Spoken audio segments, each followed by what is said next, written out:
गोरखपुर से सामने आया यह मामला एक कवि की जिज्ञासा, समर्पण और आरोपों के बीच खड़ा एक संवेदनशील विवाद बन गया है। कवि अभिराज अग्रवाल का कहना है कि वे पिछले 4 वर्षों से अपने गुरु और उत्तर प्रदेश के मुख्यमंत्री योगी आदित्यनाथ जी को अपनी एक कविता सुनाने का प्रयास कर रहे हैं, लेकिन अब तक उन्हें यह अवसर नहीं मिल सका। दिनांक 15 जनवरी 2026 को एक बार फिर अभिराज अग्रवाल ने गोरखपुर स्थित गोरखनाथ मंदिर में मुख्यमंत्री योगी आदित्यनाथ जी से मुलाकात कर अपनी कविता सुनाने का आग्रह किया।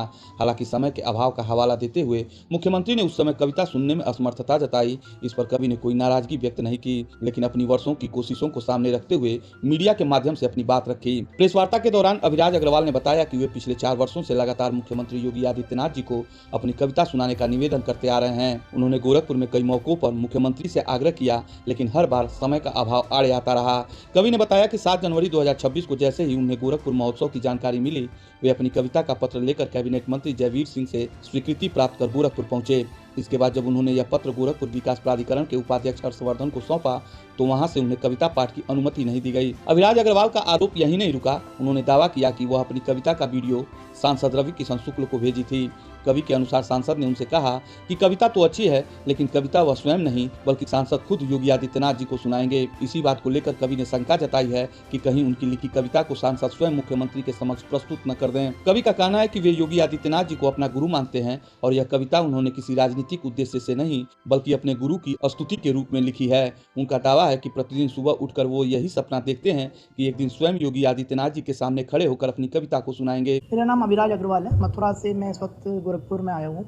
एक कविता मैंने माननीय मुख्यमंत्री श्री योगी आदित्यनाथ जी के ऊपर पिछले 3 वर्ष पहले लगभग लिखी थी, जिसको सुनाने का प्रयास मैं माननीय जी को भी लगातार कर ही रहा हूँ। 7-8 बार मैं मुख्यमंत्री जी को भी व्यक्तिगत मिलकर कविता सुनने के लिए अनुरोध कर चुका हूँ और उस कविता का वाचन भी मैंने उनकी सभाओं पर लगभग कई बार जो है किया है। उपचुनावों में भी मैंने माननीय जी से एक बार अनुरोध किया था।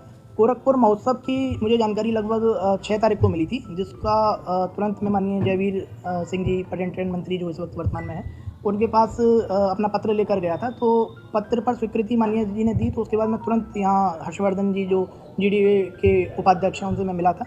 तो मिलने के बाद उन्होंने तुरंत मना कर दिया कि मैं कविता नहीं सुनवा पाऊँगा आपकी मुख्यमंत्री जी को। उसके बाद में मैंने काफ़ी पदाधिकारियों से भाजपा के यहाँ संपर्क भी किया।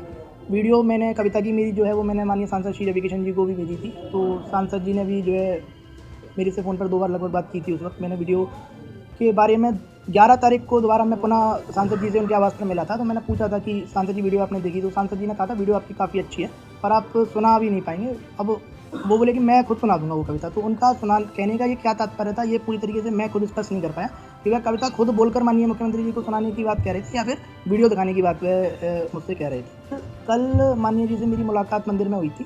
तो समय का अभाव मैं समझ सकता हूँ, क्योंकि कल पूरी बहुत भीड़ थी, काफ़ी लोगों को मिलना था।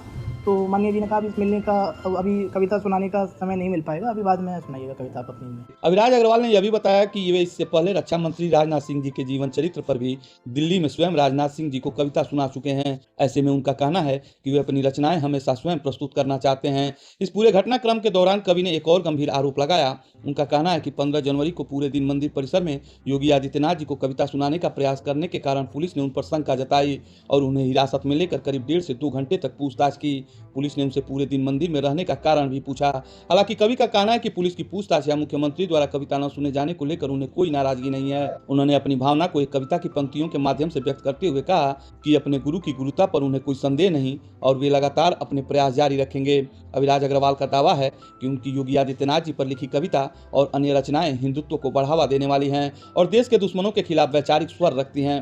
उन्होंने यह भी बताया कि उपचुनाव के दौरान उन्होंने बिना किसी संगठनात्मक निमंत्रण के योगी जी और अन्य नेताओं की सभा में जाकर स्वयं अपनी कविताएं सुनाई हैं। कवि का कहना है कि वे आगे भी अपने कलम का उपयोग भारतीय जनता पार्टी के प्रतीक कमल को और मजबूत करने के लिए करना चाहते हैं। उनका यह भी कहना है कि भविष्य में यदि संगठन का निमंत्रण मिलता है तो वे किसी भी राजनीतिक सभा में निःशुल्क अपनी कविताएं सुनाने को तैयार हैं। अपनी बात समाप्त करते हुए अभिराज अग्रवाल ने कहा कि यदि योगी आदित्यनाथ जी उन्हें एक बार भी बुलाकर उनकी कविता की सिर्फ 2 पंक्तियां सुन लें तो वे अपने जीवन को धन्य मानेंगे। फिलहाल यह मामला कवि की आस्था, उसके आरोप और उसकी लगातार कोशिशों के साथ गोरखपुर में एक नई बहस को जन्म दे चुका है।